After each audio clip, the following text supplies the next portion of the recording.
Dear Diary, did y'all miss me or what?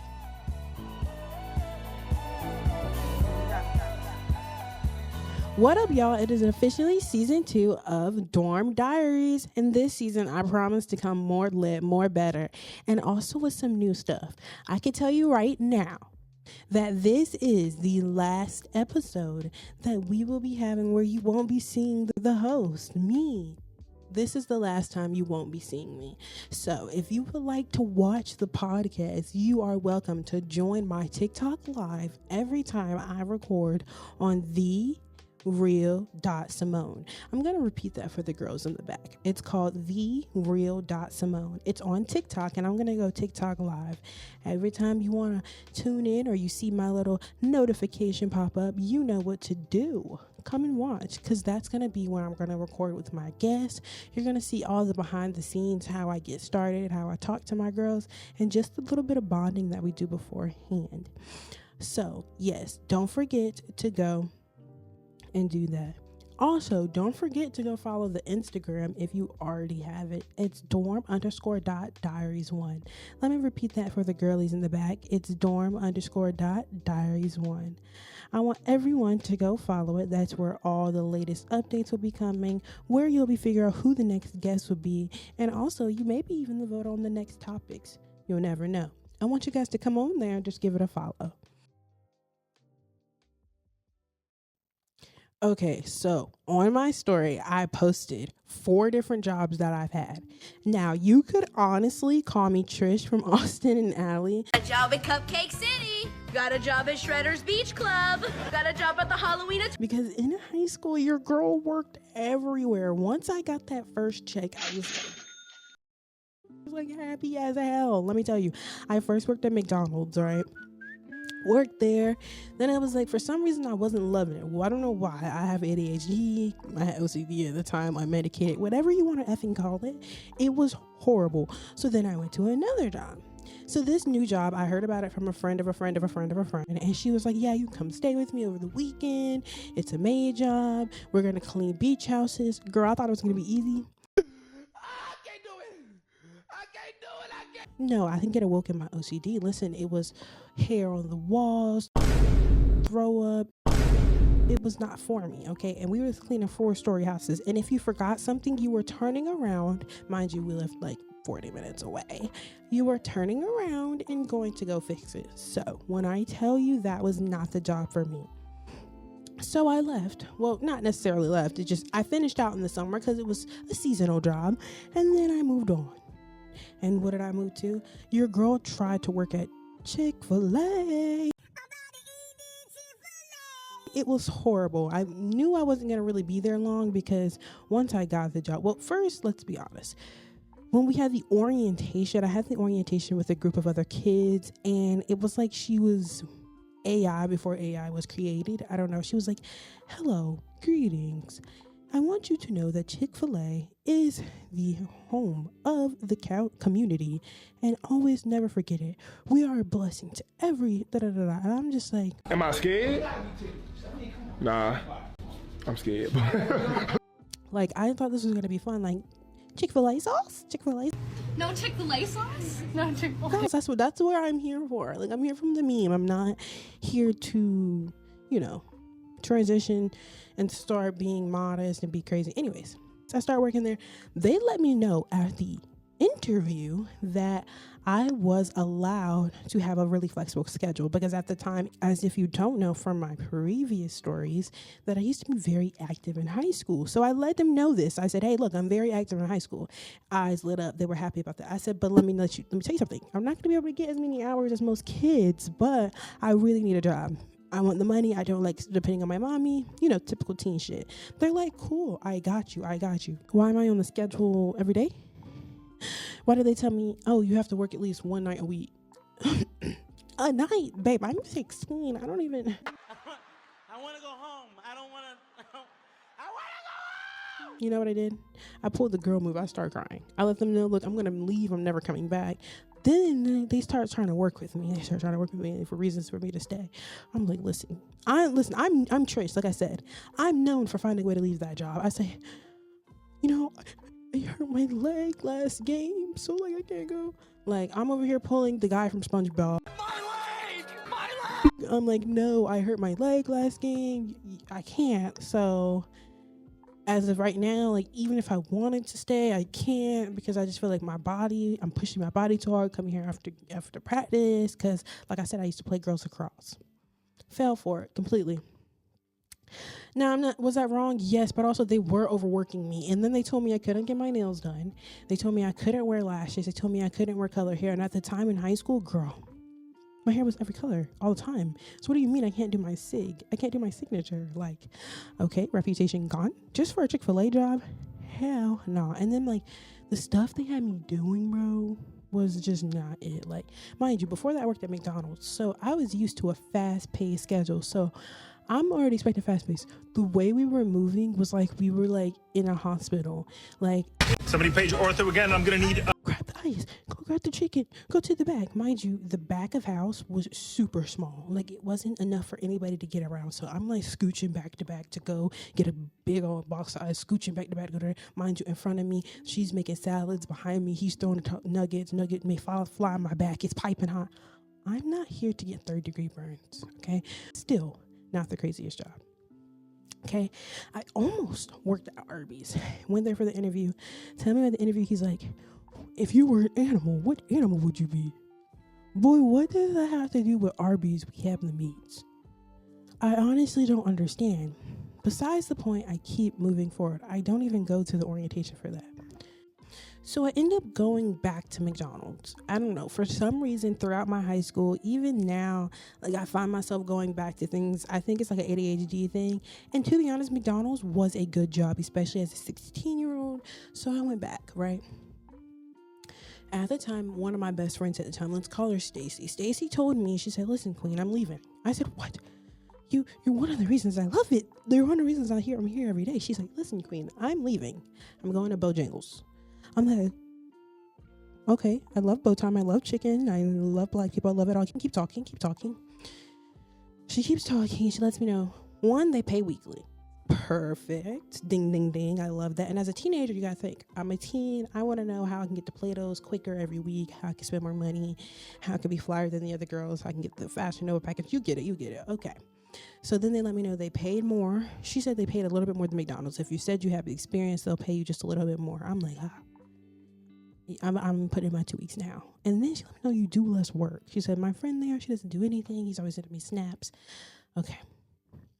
Now, as a teenager who had already worked at McDonald's, that sounded like a dream. So, of course, as soon as I got the interview and I made my way in there, I told them, you don't even got to give me 2 weeks. Give me 2 days. Okay.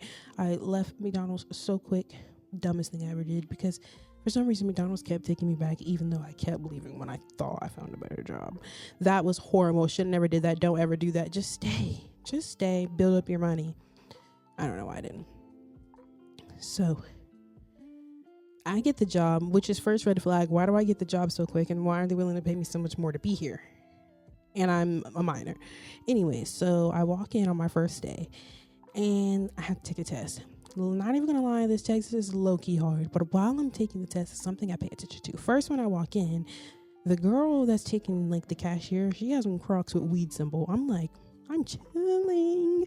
So I'm like, none of them have on a uniform. Their uniforms are all jacked up in different ways, like for real. Mind you, this is like crazy compared to McDonald's, because McDonald's, she would walk around. If you didn't have a uniform on, you had to go home. This time, it was completely different. Flour was everywhere. They was playing around, throwing flour on each other. Mind you, this is while I'm taking the test. A whole bunch of crazy stuff is happening while I'm taking the test. It was not professional at all. People was wearing leggings, all this, that, and the third. And I remember thinking like, oh.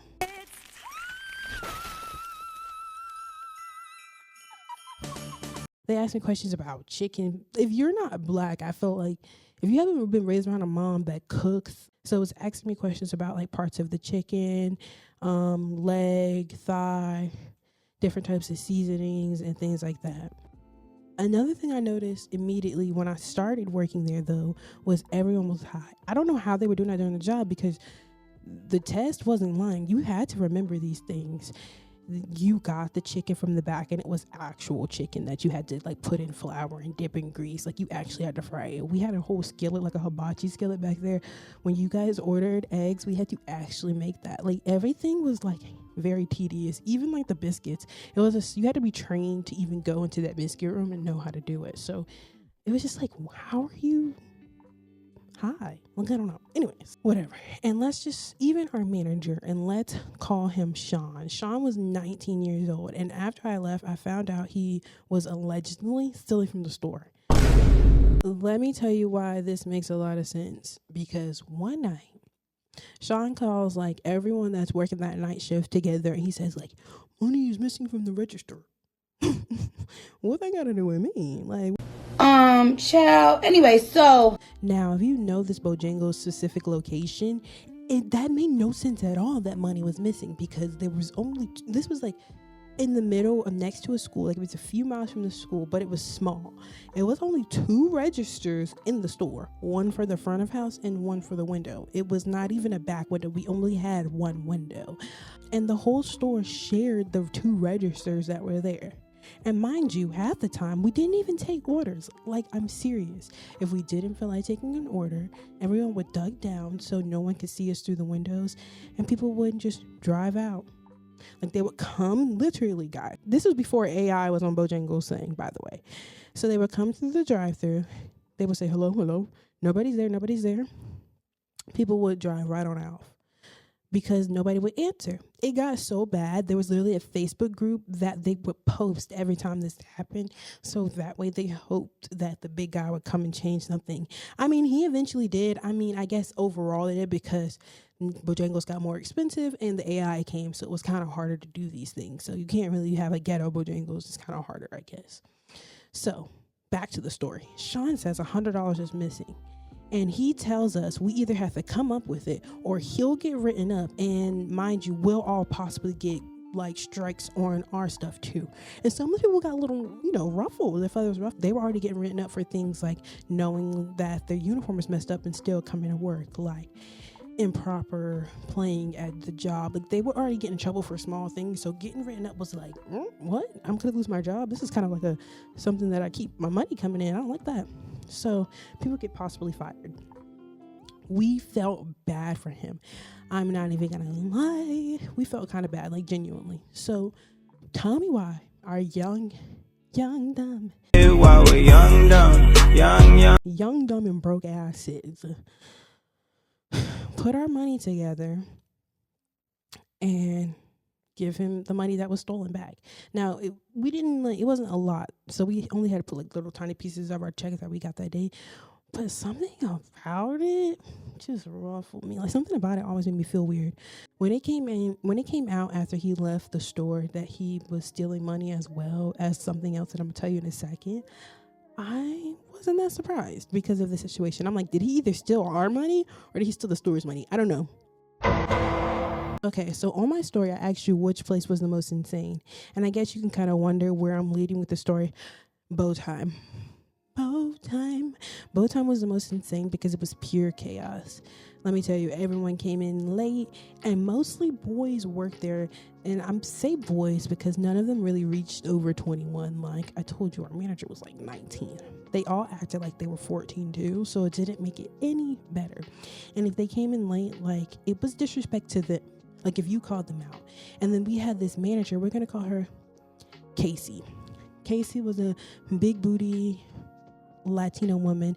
She looked at white, but she was definitely Latina when you heard her talk. And she was like, I could say in her 30s, but she was rarely there. And like, she was so flirtatious and cool with the boys that she would just let really anything slide. So she was really there. And I was on night shift and she was on morning shift. So it was very rare that I seen her. And that was the only time I seen the store like in check. Other than that, you didn't really see the store in check. I'm not gonna lie.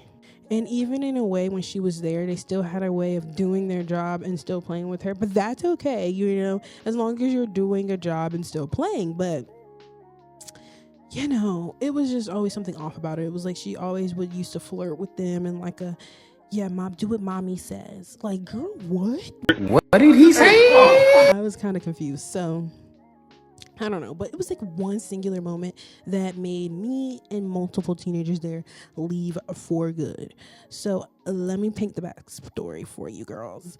A man who was previously banned, okay, mind you, this man came in, he had tried to hit on Stacy. Stacy told him no. She said no, most likely because she was a minor and he was an old man, and also she was uncomfortable because she's at work and she doesn't want to be hit on. Anyways, he got mad. So another night, months and months, mind you, we had different staff working that night. Stacy was on staff, but she was in back doing biscuits, so you couldn't see her, or she couldn't see who was coming through drive-through. That night, he came back like a dumbass. Like, it's multiple Bojangles, why can't you just go to another one? Anyways, he came back.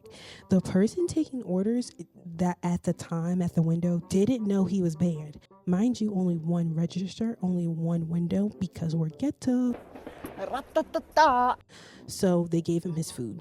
Something I'm assuming was wrong with his food, so he leaves. He knows he's banned. Instead of just taking his L, I'm banned, got the wrong food, maybe that's just my luck for going to the wrong restaurant, he swings the block. Angry, okay? He comes back. And he comes in the store. Okay, remember Sean, the 19-year-old manager that stole money from the store too? The little story I was going to tell you about? This is the story. Yeah, he tells him, listen, dude, you're banned. The order was a mistake. I can't remake the food because you're banned. And if I personally, as the manager, remake the food, the person that gave you the food wasn't the manager, it was just an employee. But I personally, as the manager, I banned you. I have to stay stuck to what I said. I'm going to need you to leave. Just take whatever food that you took and just leave. This man starts walking back and forth. I'm guessing he's contemplating what he's going to do. Mind you, this is all on camera. This is all on camera, not just the camera in the store, but people are recording because it's teenagers. What else are they going to do? The man takes the box, throws it right in the man's face. Damn! Sean, he's 19 with an ego. He's like, what do you do? He jumps over the counter. Sean jumps over the counter and he starts punching the man in the face, and they start scrappling through the store. Make a circle. They scrapple all the way, I think, to the bathroom. The man hits his head on the door. Sean punches him again, and he passes out. He passed out on the floor, and everyone that's recording starts putting their phones in the face. That's how you can tell he's passed out. Bro, it's crazy, okay? He wakes up. The man wakes up, runs out the store. He goes to the car, and he gets a gun, and he holds up to the window. As black people, they run out the back of the store, and they hop in whatever car they can hop in, and they leave to go to a safe location. The big-time manager, Casey, begs people to come back. She's like, please come back, help me close up, da-da-da-da-da. I know this has happened. They all quit on the spot, because why would you even ask me to come back and put my life in jeopardy? And every week check is not worth it. Thank you guys for listening. I'm going to go ahead and have our guest come on here. She is going to talk real crazy tea, and I need you guys to be tuned in. Goodbye.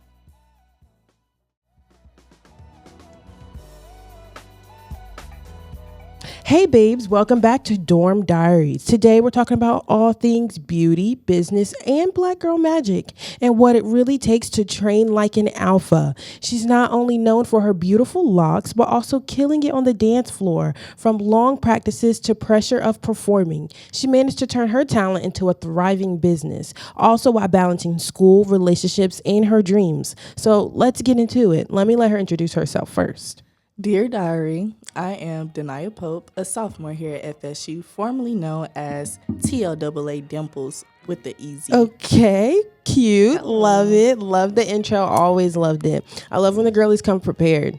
So let's start from the roots. What inspired your lock journey and you to get into it? Honestly, my locks came from me going to school. My brother also has locks, but really, my mom took great care of my hair. I had permed hair before. Oh, really? So I'll say about 16 inches.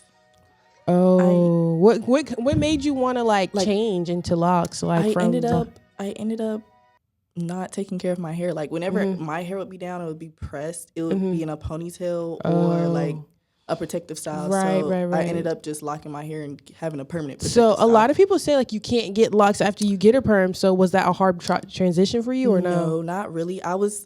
Funny story. I was in the midst of getting a perm when I decided that I wanted locks. So I ended up, my mom was perming my hair, and I was like, yeah, I think I'm gonna lock my hair. And she's like, why didn't you tell me this before I put the perm in? Yeah.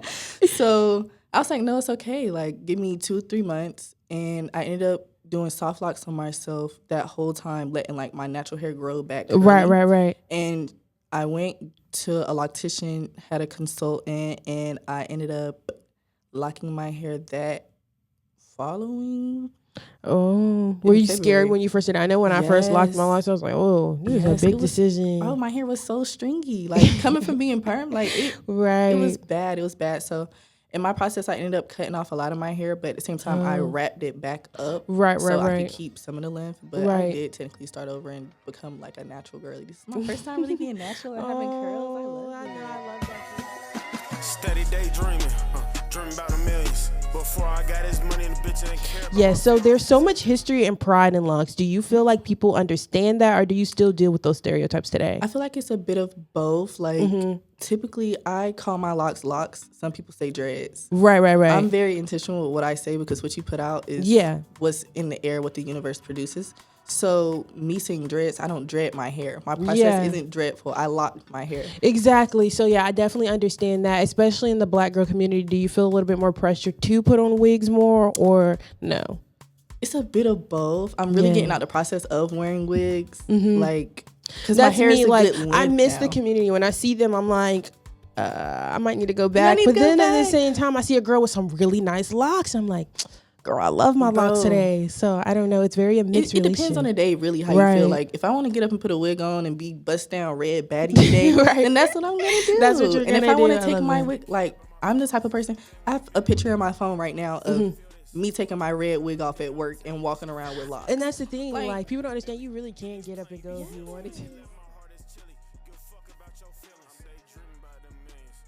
How did you manage doing hair while going to school and still keeping your P's and doing Train Like an Alpha? Truly, I don't know. Like, working on top of Train Like an Alpha, on top of doing hair and just trying to keep my social life out there. It was really a juggle, especially being so busy throughout the week. Right. But once I like set my page up and made my availability and started doing it that way instead of it being like, oh, well, you need your hair done. Being your own entrepreneur definitely has like its pluses like, for real. Your own manager meant like I really had to realize you're doing everything. On my time. You're the whole store, babe. Literally, like you're the whole store. Products and all. I had to go up on prices. Like, oh no, it's not that's just crazy. Because these products are about $20. They don't talk about that. Like they talk about the pink tax, and that's where women's things are more expensive. But let's talk about how a lot of these beauty supply markets. I don't know where y'all are from, but our beauty supplies. If you got an Asian person in there, them prices for to be up. Skyrocket. You better hope the Arabs in there and a black girl. So it's like you got to figure out like what it is. How am I gonna maneuver? How are you gonna pay for all this? Have you had any like crazy clients? Like any clients who are like, yeah, I'm definitely not doing your hair again, or like dirty clients where you were like, they're answering the stereotype where locks are fucking dirty. Honestly, I've had a client to where like I'm not too good on repairs, and I'll say that quick. I'll tell you like it's some stuff I can't do. I'm not a professional loctician. I'm self-taught. That's the first thing that I don't always play about. That's what I used to do when I used to do hair. I always let them know, babe, I didn't go to school, but if you want that head done, I can do it. But his lock, I remember doing his hair. I remember doing his hair, and his lock like just fell in my hand. And I'm like, hold on, because this one over here was already short, but the other one's long for the 2-strand.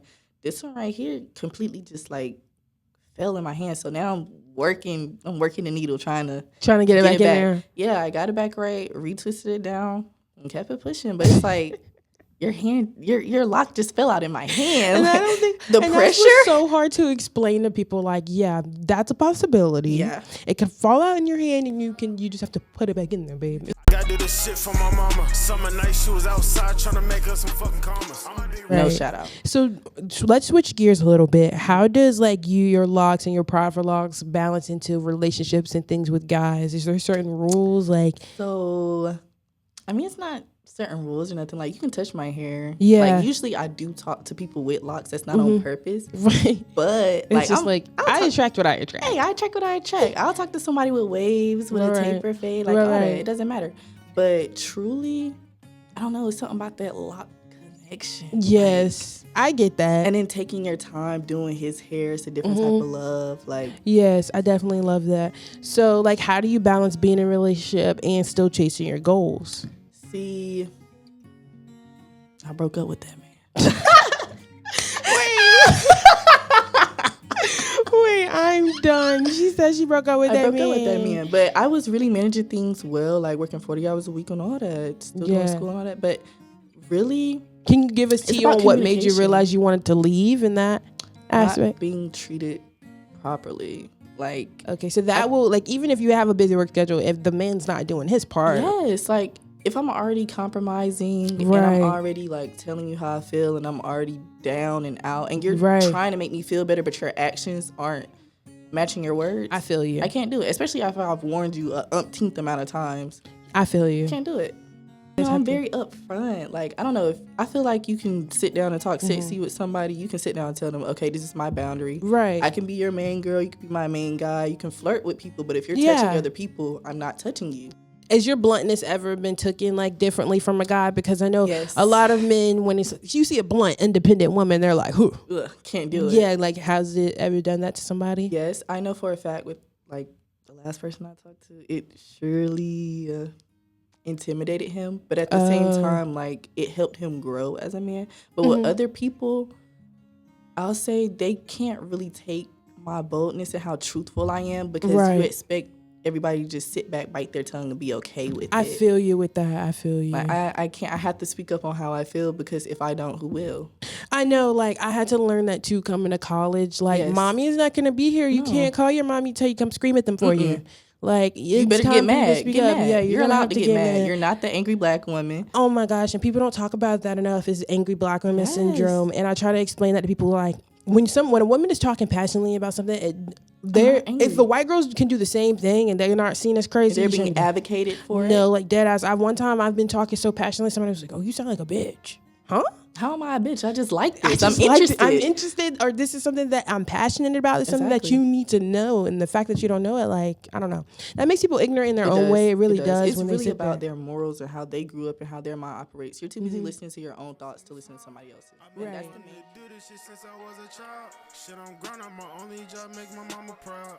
For so long, I was your only child. Okay, so let's talk about it. You were in Train Like an Alpha. How was that? What was the process? It was amazing. Really? The process was crazy, though. Like, I remember going to the interest meeting and then sending my audition tape in and being like, nah, I'm not going to get it. Like, it's funny. Then I got that text back. I said, oh my gosh, I'm doing this for real. Oh my gosh. Bro, then I was so nervous at the actual performance. Yo, we practiced so long. I heard. So long and in the cold. Hello, keep it oh my cold, gosh, baby. not the rain, sleet, or snow. Icy. So y'all were practicing everywhere. What was like one moment where you were like, oh my gosh, I don't know if I could do this anymore? Low key, like right at the end. Really? Not before the performance, but probably a week or two before. Like, oh my gosh. I remember, might be a little too tea. I remember going over to Methodist and practicing inside because the girls, like, we started complaining about how it was getting cold outside, so we couldn't practice outside anymore. Exactly. And we ended up getting into Methodist. And if you know how Methodist set up at nighttime, you have to have a reason to go in there because they don't play. They do not it's play like that front the gate. FBI. Don't play. Like, you're trying to be an agent in that bitch. Like, bro. So we're pulling up. A few of my line brothers then went ahead and in carpools and stuff. So I'm with another line brother. Right. And I'm telling the officer at the gate everything that's going on. I'm like, hey, I'm with so-and-so, you know, we're using this for our event, da-da-da-da. Yeah. And he's like, oh, I have the red wig on. he's like, oh, are y'all having a type of party?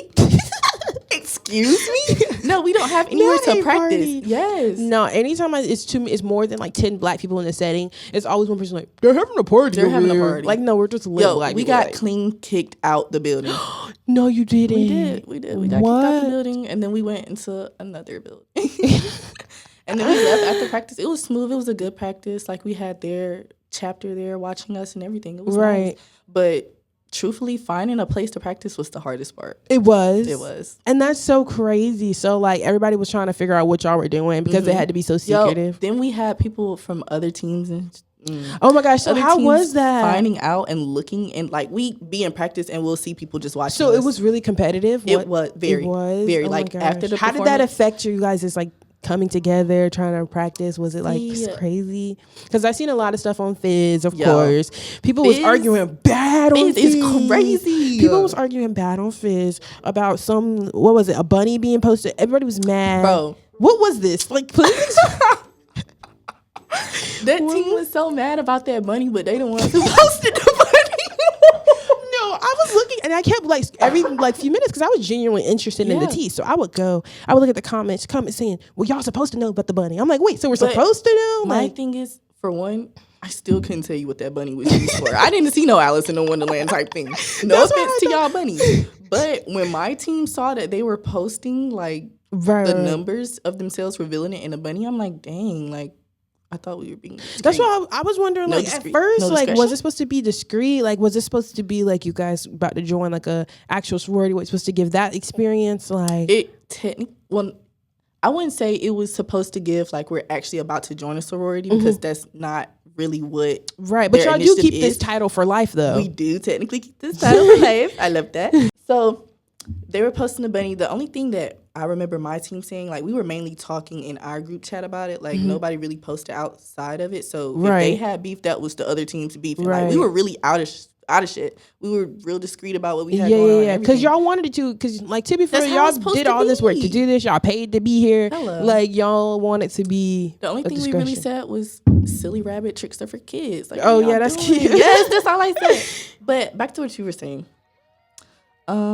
The hardest part was that last stroll. Learning that last stroll for me to girls just want to have fun. That one, I love it so much. Doing that one, I remember messing up in the end, like, for the actual performance. I was like, bro, like, I practiced so hard to do this, and I really still lucky beat myself up about it right now. But in the end, we were all there to have fun. Yeah. And it wasn't nothing too much about that. Everything else, was like, the other strolls were fun. They were easy. They were good to learn. Like, I'm really an ace out here, but don't credit me. I love that. So, do you have anything to say to the haters that was on the Fizz? Like, what were, because they were like, they really were going on, but then at the same time, they probably was the loudest ones at the. Hello. Do you want to talk about it? Hey, I don't know. To the haters out there, really, because I know it's. We got one that got cut from the team that was talking all that shit. I really remember. I finally remember who you was. And the crazy thing is, we're in organizations together. So, baby, why haven't we talked and had a real conversation? My goodness. Because you're saying we were friends. And oh, wait. We people can get kicked off for talking about it? No. Well, talking about it, the girl got removed as a whole vote. Because everybody was tired of her, like. Oh, so it was like a team thing. Like, she wasn't doing her part as an alpha or training like an alpha. She couldn't keep up. She didn't have the moral of it, I'm guessing. Okay. Like, she could do it. She could stroll and all that. It was perfectly fine. Like, I was cool with the girl. But the fact that I'm finding out that you're talking shit not only about me, but the whole team. You're going down line, brothers.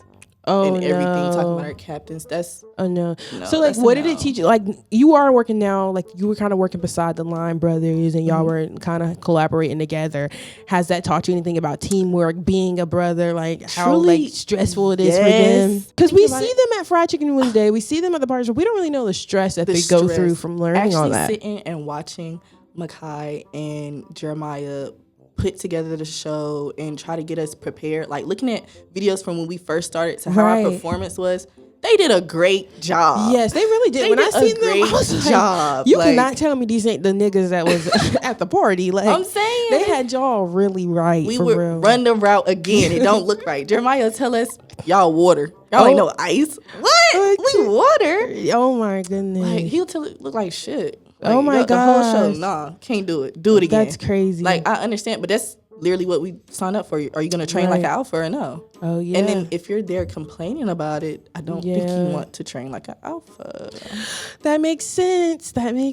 I love that. And so thank you so much for coming on the pod. It was so much fun. Is there any advice you can give to the girlies before we go? Truly, I'll say continue to stay beautiful, stay to yourself, and don't let nobody misconstrue what you got going on. Clock it. Don't let nobody make you feel like you're not good enough for what you got going on. Clock it. And ensure that you are going to your classes so we can finish strong. I know that's right, bro. I'm on my last legs with this semester. They done really ran me rampant. I'm so ready to get it over with. They ran me rampant, I swear. Girlies, thank you so much for listening to the Dorm Diaries podcast. Please do not forget to go on the Instagram, follow dorm_.diaries1. I'm going to repeat it for the girlies in the back. Dorm_.diaries1. Follow me at True Roots. Is TRU_ROOTZ. So true with no E, period. Roots with no S but a Z. Love it. Make sure you go follow her so you can get your hair done. You can get to talking about hair and you get started. Thank you guys so much for listening to the pod. Like I said, follow that Insta because I'm going to be posting stuff on the Instagram and I need to keep you guys in the wrap, in the loop, stay updated on your Zoom. You know the whole vibes. Love you. Thank you for listening and talk to you next week.